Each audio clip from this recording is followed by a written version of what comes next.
For those of you who don't know, recap my thoughts on Moon Knight. Episode 1 was very, very interesting. Some bad CGI shots. Just the best action and stuff was off screen. It raises curiosity and makes things very interesting. So that was definitely worthy of a revisit. Episode 2 was the red flags start to go up. Layla shows up. You get Steven's more beta. He transforms into his version of Moon Knight, which is like Mr. Knight, which was the very it's supposed to be less masculine version of Moon Knight compared to the Mark Spector, sort of the authoritarian looking tough Batman, masculine Batman superhero style. So anyway, hang on. I'm sorry. I clicked the Moon Knight on the app, and on the computer, and just took me to the first episode, which I did not want to go to episode 1. I'm going to episode 4. So it was fine. Episode 2 was like a huge, like, it's coming. We're getting there. And then once you get to episode 3, it becomes a much bigger problem. So for me, episode 3, you start to end up with like a lot of questions, basically. At this point, like you start to end up with like, how many personalities are in there? What's going on? So this is the recap where they basically show, Steven blips back, and this guy's being killed. So obviously we have another personality because we've been experiencing Mark the superhero, Mark the spy, Mark the tough guy, Steven the beta nerd, Egyptian nerd scholar, if you will, and then you have this mysterious other something happening, right? So that's where we left off in episode 3, and then you get the big mission to get to Amet. You get Ethan Hawke's Arthur Hollow, which has really been one of the bright spots, very consistent. He's at least interesting. Kind of got the motivation to bring Amet back as the controlling god on Earth, because she's basically going to pull a Minority Report and see your evil, wicked, sinful ways before you even act on them. So unlike Khonshu, which is the Moon Knight god, he's bringing vengeance and retribution to those that have been wronged. Amet is proactive, preventive. So the worst parts about episode 3 was we get to this bizarre twist of trying to find tombs and all that. There's a battle scene, and this is this just horrible turning back of the space thing that they did. This was just terrible. And then all right, so this is where we leave off. So basically, oh, this is still flashback. This is still the episode before, right? Yeah. So because Khonshu changed the night, which is still just, I don't know, whatever. He gets imprisoned in stone, which is what we see here, which is where episode 4 picks up, right? So it's the idea of you broke the rules, you have to get punished. So he's basically turned into a little statue figurine, and this is the other god carrying him around. This is the other god through an avatar, and puts him on a shelf, right?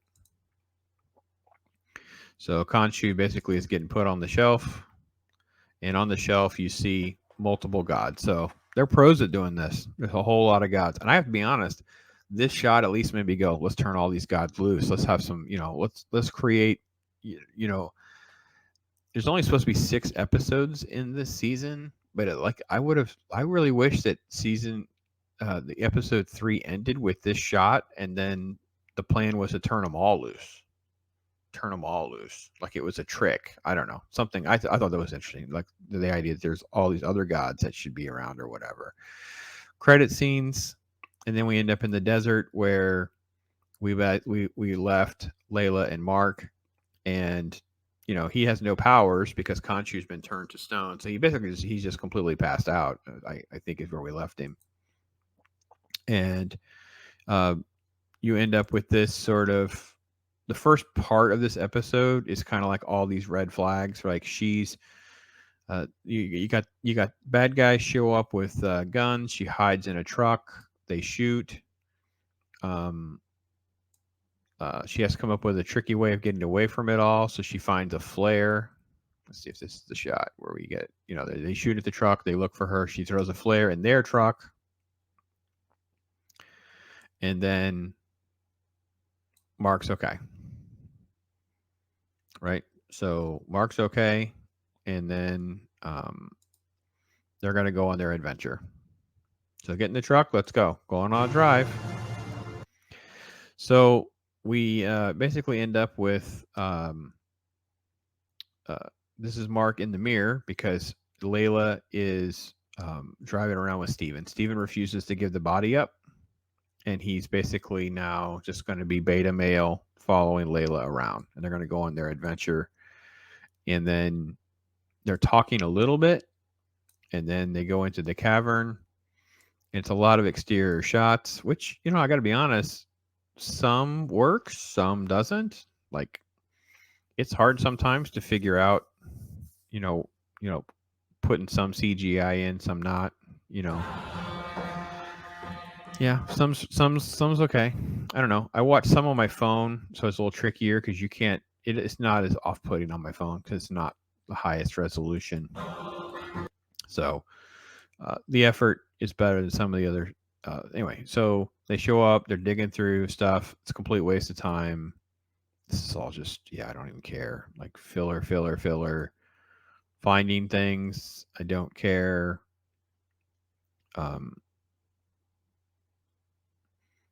Oh, this was the not kiss. That's right. We get to this point now because he's obviously he's crushing on her, and now Layla's going to crush on him.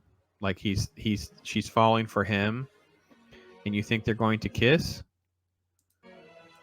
Oh, this is the kiss. Oh, okay. What happened earlier? Let's see. Make sure I got this straight.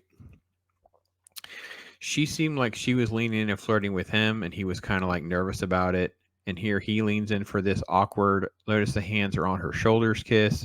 So she's kind of struggling with liking Mark, who she's married to, and now falling for Steven, the nerdy guy that's actually being helpful and submissive to her. So she's in total conflict of, the masculine guy that I'm married to or this guy that I can carry around like a giant. He's like basically like Steven is nothing more than a smart purse puppy. He's just a nice attachment. He's like an appendage. He can kind of have her, go around with her or whatever. So that's their lippy kiss. And then the moments are ruined. He says something stupid about Mark's just trying to protect you. That comes up later. That's what happens. I'm sorry. It's all such nondescript, and they split it up thinking that they're being clever. Here they're just going on their adventures. Oh, he falls down. Like she goes down. Yeah, let's back up because that's supposed to be the gag. This was so strange because I didn't. When you're listening, you can't catch it, right? Because I was mute. So let me turn the sound on so you can get the full effect of this gag. We're supposed to be all down for let's mock beta Steven. He looks down at her, and then his own hand punches him in the face because Mark is controlling the hand and punches him in the face because that makes sense. Like Mark has no control of the body. Mark can't take control of the body, but Mark can, for comic relief, grab one hand and punch him in the face. That makes sense. Why does it make sense? Because they make no effort whatsoever to explain to us, the audience, what any of the rules are. None. Zero. The reason the show you can't fully commit and connect to these characters and the heroes and how all this is supposed to work is because they don't know what they're doing. They just want it all and nothing at the same time. In other words, they want to be able to do whatever they want to do, but they also don't want to be tied to any of those rules as they move forward. And it starts in this episode because they're gonna completely rock our world, turn everything inside out. And if they created all those rules and they had all these constraints in place, they would create even more contradictions and issues. And reading several of the new comic books, it is such convoluted mess. I mean, I guess it's fine. I mean, I can follow it. I hate people. You can't. You see, you're not allowed to talk about it being convoluted and too complicated or whatever because you just don't get it, or you're not smart enough, or you just want this, or you. I want to be entertained.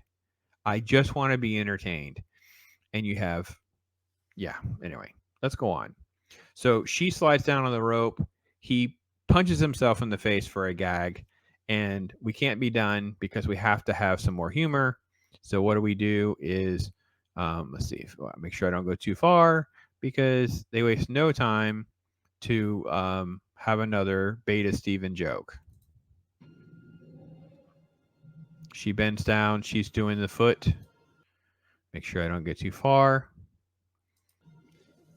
Oh, right. She's writing in the sand.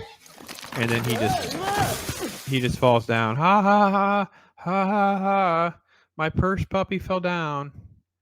Anyway, she's writing in the sand and suddenly it's supposed to mean something about her dad. And anyway, whatever. That's it. We have fall down into the caverns, go on an adventure together. And they kind of set up like some horror elements. Oh, here's the other awkward. I think this is it. I don't know. There's this awkward tension between the two of them now. He ultimately just says, Mark's trying to protect you, basically. We go into the caverns. We're searching. I got to be honest, at some point, it's like I we have such a weird MacGuffin problem in this show about what the heck are we searching for or doing. I thought we were looking for Amit's tomb, but really they mentioned this other thing, and it's buried inside of this. And if we could just find that, and it's like I don't know. They don't make me care. I want to care. So, long story short, they're on an adventure together. So, strong woman who knows something. Her dad did this, so she's going to do it, and she's got her purse puppy because he can do certain things, and he's helpful in this episode. Like he's the one who can translate this map. This is allegedly a map of where they are. Talk sounds off. So, see how he draws it all out. And he talks about the eye of Osiris, and he's talking about, this means this, which is the eyebrow, and this little swirly thing is the tongue. So Amit's the speaking part, so that would be the tongue. So let's follow the little swirly design, and we'll take us to where we want to go. I got to be honest, if you were confused, do not feel bad. It makes sense, and I can follow it, but it is also not for the meek. I can see we're like 15 minutes in, easily a bunch of people would bail out or get confused or whatever. You're just basically along for the ride. A lot of what they're intending, we're not going to get. And they're in the tomb and you're into this. And then suddenly, there's cool Egyptian stuff. And then we get this weird, he's able to read everything. So there's a lot of this. Let's look at this, look at that. And then they're hiding because there's this noise. They see blood. There's obviously been some sort of sacrifice. And then there's this creature, and it sets this old guy down and pulls the knife and squish. So, listen, it's at least something dramatic happened in a Disney Plus show. I mean, there's no blood pouring out on her or something, which is what would happen in a rated R version of this kind of show. But so then there's all of this, like we're supposed to think she's going to get caught because she knocks over a jar, makes some noise. He makes some noise, so it comes at him. And there's like a flare involved. We'll look for this. That's going to get him. But then it doesn't. Let's see here. We fast forward through the adventure, the action that's supposed to be taking place. And, she's trying to get away and grab her. See the hand reaching through here, right here? So she's in trouble, right? So she turns and nearly falls over the side, right? Because that's what, that's fine. But she doesn't. She's got to figure out where to go. She's got to figure out how to get herself across. So there's a nice pause here, and then she snatched. And I was like, whoa. Good job, Disney. Good job. then they actually do a good job. They love the terms like, what are they saying? Diverting expectations. They like that, right? So you actually see they zoom in a little bit and you hear the screaming. She comes, oh, they got her again. It's like, oh, that's pretty good. That's pretty good. Because I literally, you hear the struggle and you think, oh, she's getting away. Then she breaks off a piece of the arm. She gets away, at least free, but she pulls an arm off this zombie creature that basically attacks her, and she's trying to fight it off, but it does throw her down. She struggles. So you have a decent fight scene, decent scary elements. There's what it looks like. Some of the orcs in Lord of the Rings look like this, except that the head looks very prosthetic and paper mache, and not really scary, but it is shot very fast until that one scene, and then she uses the flare, sticks in his face, and sets him on fire. That's fine. Goes over the edge. Right. And then let's see here. She goes over the side too, but she catches herself and pulls herself up. So that was that scene. We're over it. That's it. That's all that happens. So there's at least something that does happen. And then meanwhile, Steven is on the tongue of the map. Remember the map went like a swirly thing, and he's following the tongue because Amet was the speaking part. So he's telling us this thing about Egypt and Macedonian language, and as though any of us have an idea what on earth he could be talking about. But he's obviously very excited about this giant sarcophagus and who's inside. Oh, well, he just randomly tells us that it is Alexander the Great. Meanwhile, Arthur comes in and just starts talking to Layla, and he like allegedly knows her backstory. He starts telling her things about her dad, and he called you this and called her that. And by the way, Layla kind of looked pretty in the first part of the season, and not so much now. Anyway, the hint is that he basically says, Mark killed your dad.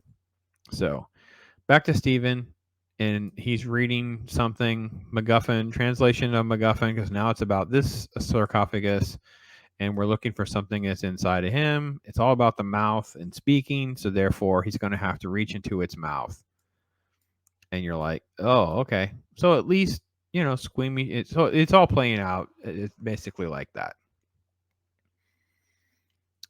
And then we move around to the confrontation. Like he gets it, reaches in the mouth, pulls out the little statue, I guess. And then she comes back and it's like, tell me what happened. Did you kill my dad? I want to talk to Mark. And so he's not Mark, he's Steven. And then basically they switch. Just like that. They switch. They just boop. I switched. Okay. And we have to go. So at first he just doesn't want to say anything. Then she presses and he's like, no, of course I didn't do that. And then basically, I had a business partner and the business partner killed your dad. But I haven't told you this whole time because reasons. And then stuff because this is what's inside. And they got to find their way out. And Arthur shows up. They got guns. And then he's standing there being a jerk because he's Mark. He doesn't have his powers to be Moon Knight because remember, Khonshu is in stone. So they do what, big spoiler alert. He tries to do something and he fights and he fights, and that's all well and good. I have to be honest, this wasn't the worst episode, maybe the best episode. Pulls out a gun, shoots him, boom, dead. Boom, shoots him. So she freaks out, and then Arthur shoots him again. He falls backwards into a pool of water. We are at 35 minutes. So it was like certain elements of the submissive MCU stereotype nonsense that so many people are talking about, but then it kind of twists and turns and we get to this, and he basically is sinking in the water from the 2 bullet wounds, basically. And that's kind of where we end up with like this, he's falling, And then they cut, and you're in this like TV scene, which is nothing but a rip on Indiana Jones. I mean, quite literally the opening scenes of Raiders of the Lost Ark. I mean, nearly some of it's nearly word for word. And then he wakes up. Well, first off, we don't. So we have to have a little bit of a tour of the place, which I assume. Well, I can't assume it's Disney Plus, right? In theory, you would not be showing us all of this if it didn't matter. But this is what we see inside, right? We see her, and we see he's in the mental hospital, and he tries to get up, but he's tethered to his chair. There's like an ankle thing, and he was carrying an action figure of Moon Knight, basically. So here, let's watch this. He fell down. And there's this little action figure. He's tethered, just like he was tethered to the bed.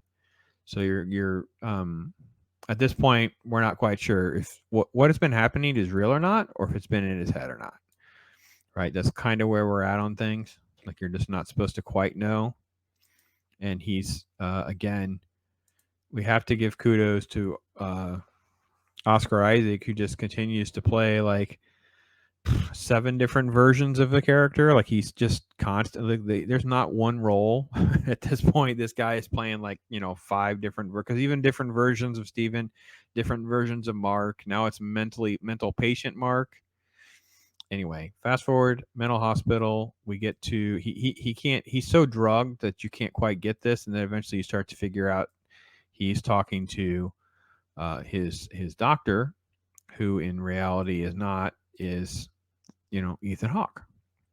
So again, he says he makes this a bizarre analogy about the material world versus the psychic world, but it doesn't make a lot of sense as an analogy, because I think he uses a pen, like a pen in the material world's a pen. I use it to write, but if I give it to my dog chews on it. I'm like, yeah, but in the material world, they're both pens in the material world. Like the dog's just chewing on it because he thinks it's a chew toy. It doesn't change the fact that it's a pen in the material world. That's not the psychic world, because we don't live in the material world, we live in the psychic world, because all of that's in our head. We define it as a pen. It's like, okay, no, but okay. It's deep though, isn't it, folks? It's deep. Mental hospital stuff in his head or not, don't quite know. He's quote, every time I ask you direct questions, you are triggered, you're overwhelmed, because he thinks it's in his head. He tries to run, he's tethered, but he's going to get away. And then we get with this shot. Let's see. Yeah, he's running in the hospital. He escaped from the patients, the hospital employees. Those shots are directly out of the new comic book. I didn't touch on the new comic book, or I shouldn't say new. This, I think, is the 2016 series, where you basically have 5 issues of him basically being in a mental ward and mental hospital and all of this miniseries and all that work. Knew it was coming. I really did, but okay, that's what they're going for. If the whole show had kind of been like this, maybe, and then you did just one episode. Anyway, he goes into this one room, and then suddenly the sarcophagus opens and Steven pops out. So now Steven's out, but they're like in physical form. So for the first time, they're like, "What, Mark, Steven?" And they can physically touch. Like they're physically both in this. We assume this is the real world. Like we don't. The whole point is to leave us ambiguous. We don't know what's real, what's not real. We'll get to that. So anyway, long story short, they're going to talk a little bit. They see this one. It's moving, but they make no effort to find out who's in it, why it's moving, nothing. They just kind of keep moving. The comic book nerds, assume this is the other personality, the third person, basically, which is, Jake, the cab driver. But we're going to hear something strange. The two Steven and Mark approach, and we get to the final shot, which is weird hippo goddess who talks like super shrill quiet. Like it's so, this does not match like at all. This was a weird choice for this voice. Let's see if I can get the volume. It's serious. They're closing in. I love the fact that this was supposed to be a defensive stance or something, and he was drugged 2 seconds ago and couldn't see straight. Now he's able to fight, I guess. But yeah. Yeah, that's what we get when they see Hippo Lady. Yeah. So, I don't know. I don't know what you guys think. Moon Knight. Moon Knight is a lot of jumbled stuff. Pieces of it are good. A lot of it's not. It has a lot to figure out in 2 episodes because it's only a 6-episode season or show. So that's where we stand with Moon Knight. I really hated the Layla leading Steven around stuff, and she's falling in love with both of them, and he's beta to her, and yet but we're changing like 6 levels of MacGuffins, but then we get to a little bit of a horror element, and then all of it's, we're in the mental hospital, which, all right, so here's the thing. The Hippo Goddess is probably going to involve some sort of way of popping them out of it, especially when the other third personality comes out of the other sarcophagus. And then Mark will wake up because the 2 bulls don't kill him. And the story will go on, and then we'll have a conclusion episode that will somehow involve the freeing of Khonshu and then whatever the Moon Knight is moving forward, which may be all 3 of them can be Moon Knight. I don't know. I don't think they're going to go with a bait and switch here and we're going to get Layla Moon Knight, but it's possible that we could get Layla Moon Knight. I would not rule anything out for these people. They are a bit on the crazy side.